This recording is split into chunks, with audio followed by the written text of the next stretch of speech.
Thank you, Mr. Chairman, and thank you for having today's hearings, which highlights the importance of robust investment in our nation's infrastructure to the health and sustainability of our economy and our overall quality of life.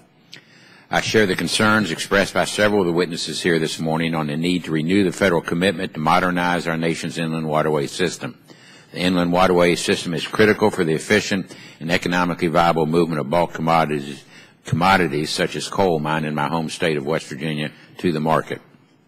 For example, in 08, 74 million tons of bulk commodities such as coal, petroleum, aggregates, and chemicals were moved through the state of West Virginia, the majority of which was shipped along its river systems. Of this amount, over 57 million tons of coal moved along the river system in 28, with an estimated value of over $2.1 million.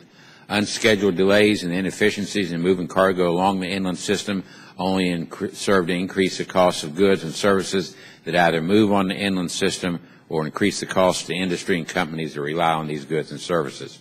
Unfortunately, these increased costs are often passed along to American families at the grocery store or in other means. In my view, wise investments in ensuring the efficiency and reliability of our inland system can only benefit the bottom line of many American families.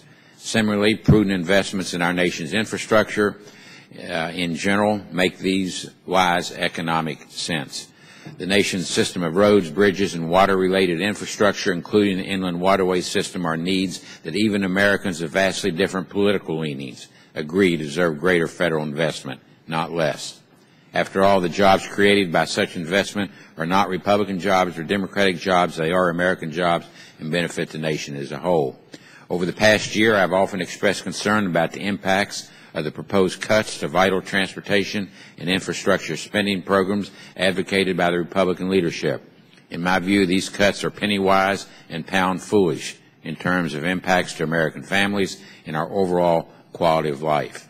This is true as well for the cuts proposed by our Republican colleagues to the budget of the U.S. Army Corps of Engineers, which has weathered a drastic cut of almost 20% in the current fiscal year and is expected to be reduced even further for the upcoming fiscal year. These dramatic cuts to the nation's premier water resources agency will have consequences, forcing the Corps to walk away from or delay the construction or maintenance of vital navigation, flood control, and environmental restoration projects that benefit the nation as a whole. On the inland waterway system, these cuts will result in fewer critical construction and rehab projects being funded at their capability, drawing out construction schedules and inevitably increasing the total cost of project delivery.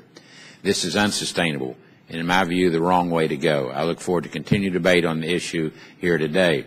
In conclusion, I take this opportunity to especially welcome Mr. Michael Toohey, the President and CEO of the Waterways Council, here this morning. Mike has been in my office a number of times, sharing his expertise and that of his council on these and other vitally important infrastructure issues, and I look forward to the testimony of the rest of the witnesses as well. Thank you.